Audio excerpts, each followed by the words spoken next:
축을 학습하고 있으니까 우리가 축 설계, 뭐 직접적인 축 설계는 아니지만 축과 관련된 키를 한번 설계해 보는 예제를 해결해 보도록 하겠습니다.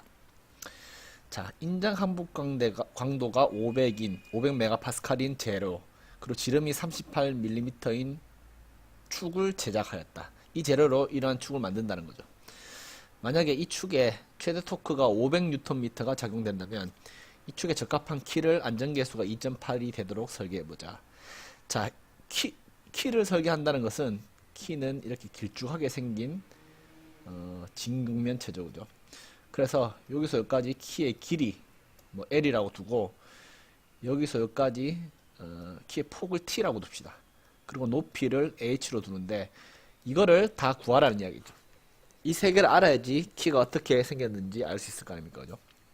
자, 그리고 이 문제에서 하나 빠진 게 있는데 키와 축과 똑같은 재료로 만든다고 가정합시다. 그래야지 우리가 강도를 알 수 있으니까. 그죠? 자, 자, 그래서 요 세 개를 구하는 게 키를 설계하는 것이다. 문제를 한번 해결해 보도록 하겠습니다. 일단 자, 이게 키잖아요. 키.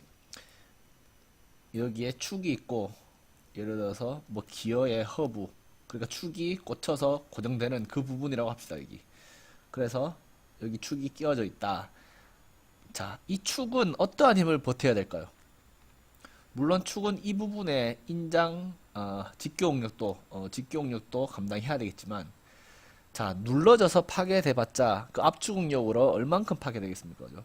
그래서 여기서 압축응력으로 파괴되는 것보다 직접적으로 여기가 잘려가지고 파괴되는, 예를 들어서 쉽게 생각해서 이게 금속 이런 게 아니고 예를 들어서 이게 찰흙이라고 생각해 봅시다.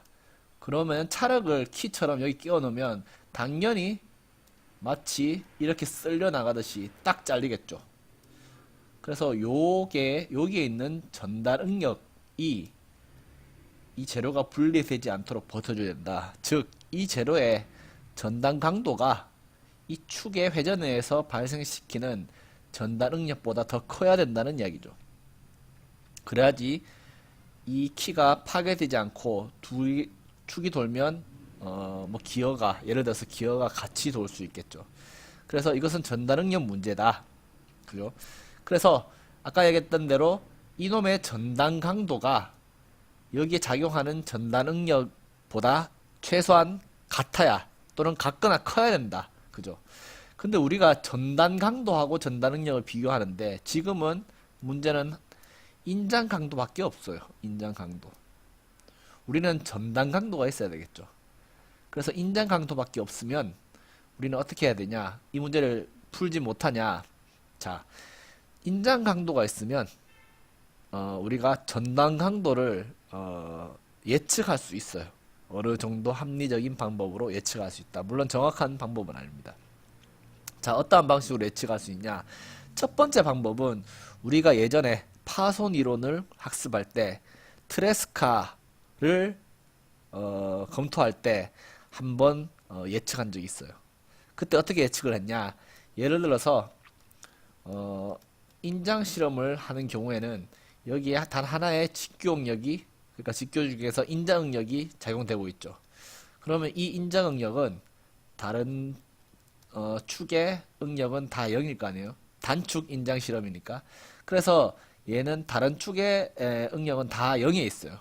그리고 이 축의 응력만 어떤 점에 있겠죠. 그러면 이것의 모호 서클을 이렇게 그려보면 이 값이 예를 들어서 시그마라면 이 모호 서클을 그렸을 때 가장 전단 응력이 큰 지점이 이 부분이라는 것을 알 수 있죠. 그래서 그때 얘기한 거 어떻게 얘기했냐? 전단 응력은 2분의 시그마다. 그죠? 만약에 이 전단 응력이 이 인장 응력이 인장 강도에 도달할 경우, 그러면 그때 전단 응력은 2분의 예를 들어서 인장 강도라고 그랬죠. 그래서 전단 강도는 2분의 인장 강도다라고 생각을 하면서 트레스카를 파손이론을 전개했습니다. 그죠? 그런데 만약에 그렇다면 트레스카와 거의 대등한 지위에 있는 본 미지스로도 예측을 할 수 있지 않을까? 예, 예측을 할 수 있습니다. 그러면 본미지수로 인장 강도가 주어졌을 때 전단 강도를 어떻게 예측할 수 있냐? 자, 앞에서 우리가 이 식이 일반적인 식이라 그랬죠. 그래서 주응력 상태만 있는 게 아니라 직교응력과 전단응력이 마구 혼재되어 있을 때 그냥 이 식만 쓰면 된다. 뭐 주응력을 바꿀 필요 없이 그냥 주어진 응력을 다 여기 집어넣으면 그 등가응력이 나온다 그랬죠. 자, 여기서 어떤 아이디어가 있냐?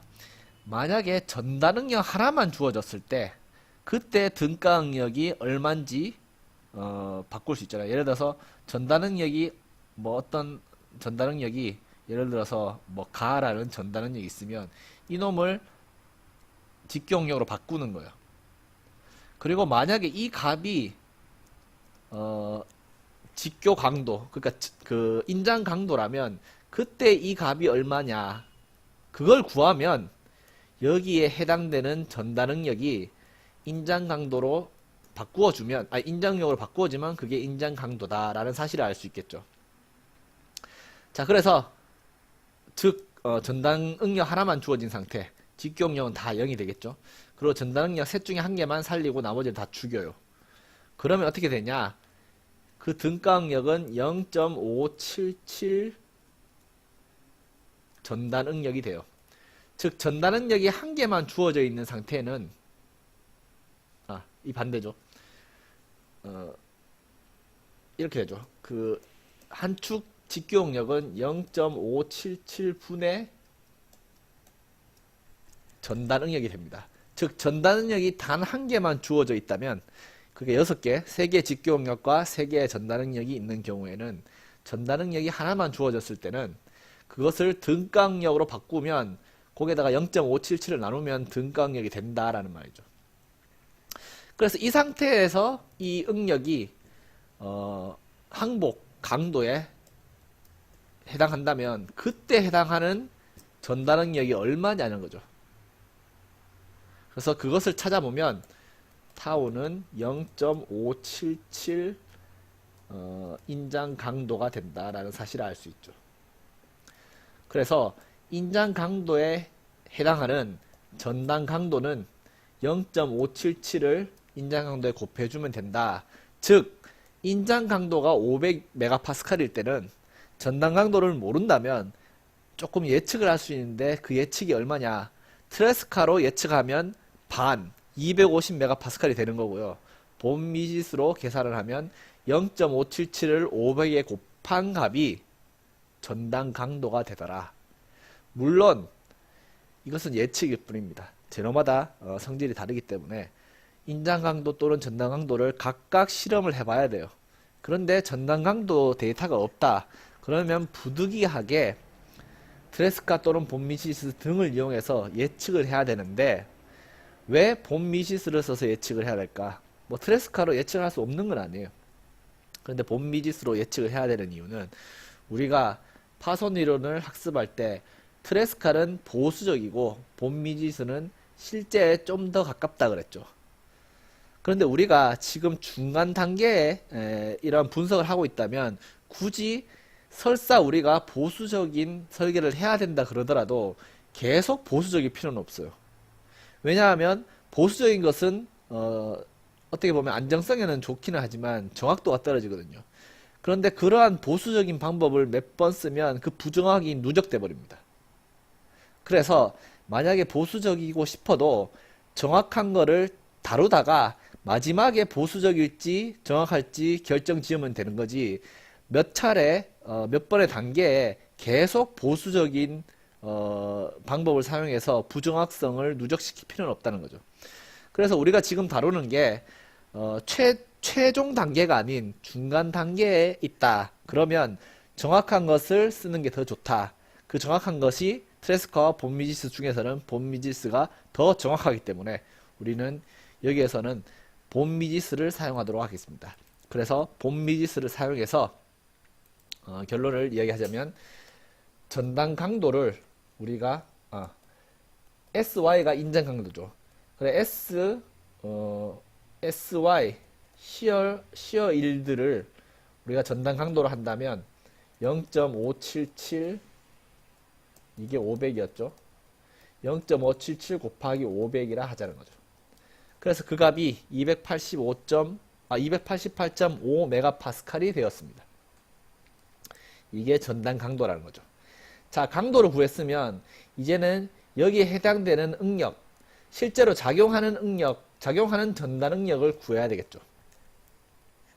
작용하는 전단 응력을 구하는 방법은 힘에다가 넓이를 나눠주면 됩니다. 그죠?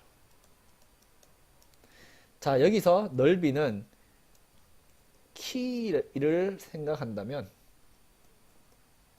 자, 아까 여기 이게 t였고 이게 l이었죠. 지금 이런 식으로 잘릴 거 아닙니까? 그죠? 만약에 이게 잘린다면. 그래서 요 넓이, 즉 t 곱하기 l이 넓이에요. 여기서 높이는 중요한 역할을 하지 않죠. 그래서 넓이는 t 곱하기 l이 넓이다. a는 t 곱하기 l이 넓이다. 자, 그러면 F는 얼마일까요? 자, 여기서는 토크가 주어졌지 힘이 주어진 게 아니죠. 그래서 어떤 축이 있으면 여기에 토크가 500이 주어졌습니다. 그런데 토크는 힘 곱하기, 예를 들어서 이게 축이라면 회전 중심에서 힘이 작용되는 거리까지, 힘이 작용되는 전까지의 거리죠. 그러면 여기서 힘이 어디에 작용되는 것을 우리가 알아야 됩니까? 이 부분이죠. 원의 끝부분. 원의 끝부분에 작용되는 힘을 알아야 되잖아요. 그래서 회전 중심에서 힘이 작용되는 데까지의 거리는 당연히 축의 반지름입니다. 축의 지름이 38mm이기 때문에 이놈은 19mm가 되겠죠. 자, 토크를 알고 우리가 L을 알기 때문에 이 토크에다가 이걸 나눠주면 힘이 나오죠. 그래서 토크에다가 반지름을 바로 나눈 이유가 힘을 구하기 위해서죠. 그래서 우리가 이제 힘까지 구했습니다. 자, 힘을 구했으면 그 힘에다가 넓이를 나누면 우리가 타우가 나오죠. 즉 전단 응력이 나오죠. 자, 우리가 앞 페이지에서 앞 페이지와 또 지난주에서도 안전계수에 대해서 검토를 했었는데, 안전계수는 현재 작용되는 응력의 강도, 그러니까 이놈이 현재 작용되는 게 몇 배가 돼야지 위험한 것에 도달하냐라는 것이 안전계수라 그랬죠. 그래서 우리는 지금 강도를 알고, 그러니까 전단 강도를 알고 안전계수가 2.8로 주어졌죠. 그러면 이 타우는 n분의 ssy, 뭐 이런 식으로 수식을 전개할 수 있겠죠. 그래서 이러한 것들을 다 합쳐가지고 여기 전단 강도와 여기 응력과 n분의 1 이걸 다 합쳐가지고 우리가 알고자 하는, 여기서 우리는 a를 알고 싶잖아요. 그죠? a를 이렇게 수식으로 끄집어내가지고 a는 또 t 곱하기 l이기 때문에 이것을 계산을 할 수가 있겠죠. 그래서 우리는 여기 정보를 다 가지고 있기 때문에 일단 a를 구할 수 있어요. 넓이를 구할 수 있다. 그런데 문제가 있습니다. 넓이를 구할 수 있는데 뭐가 문제가 되냐? 키에서 우리가 알아야 되는 변수는 3개 있어요. t와 길이 l와 h. 그런데 넓이를 안다는 것은 t 곱하기 l을 안다는 것이지 t와 l이 각각 뭔지를 아는 것은 아니죠. 그래서 이 넓이만 안다고 셋 중에 어떠한 값도 알 수 있는 게 아닙니다. 그죠? 그러면 이걸 어떻게 해결해야 되냐? 자, 이 테이블이 있습니다. 이 테이블은 무엇을 위해서 존재하냐 하면, 어떠한 축이 있을 때 그 축의 지름에 따라서 이 키가 어떻게 대충 생겨야 되는지 조언을 해주는 그러한 테이블입니다. 예를 들어서 축이 이렇게 있는데 키가 이만큼 생길 수는 없겠죠. 그것도 축이 이렇게 큰데 키가 이렇게 조금 하면 별로 효율이 없겠죠. 그래서 사람들이 키가 잘 동작하는, 효율적으로 동작하는 그러한 것들을 미리 마련해 줬다는 거죠. 그래서 요 부분이 축의 지름에 해당되는 거예요. 그래서 우리가 지금 38mm가 지름이기 때문에 36과 44 사이에 38이 존재하기 때문에 요 정보를 이용하면 된다. 자, 여기서 W는 우리가 아까 T로 정의했던 축의 너비입니다. 너비는 10으로 해라고 정해져 있죠. 친절하게. 그리고 H는 6을 하라고 정해져 있습니다. 그래서 우리는 이 셋 중에 일단 2개를 알아버렸어요. 이게 6이 돼야 된다는 것이고 얘는 10이 돼야 된다는 것이죠. 그럼 왜 진작 이 테이블 쓰면 되지 왜 이 고생을 했냐? 우리는 여전히 L을 모르기 때문이죠. 그래서 아까 전에 넓이를 어떠한 값으로 구할 수 있었다면 지금은 이 넓이는 t 곱하기 l이기 때문에 l을 알기 위해서는 넓이에다가 t를 나눠주면 되죠. 그래서 a에다가 10을 나눠줘 버리면 l이 나온다. 그 l을 계산해 보니까 0.0255mm더라. 그래서 이 키는 너비가 10, 높이가 여기 적혀있는 6, 그리고 너비가 25.5mm가 되는 그러한 형태가 되어야 된다.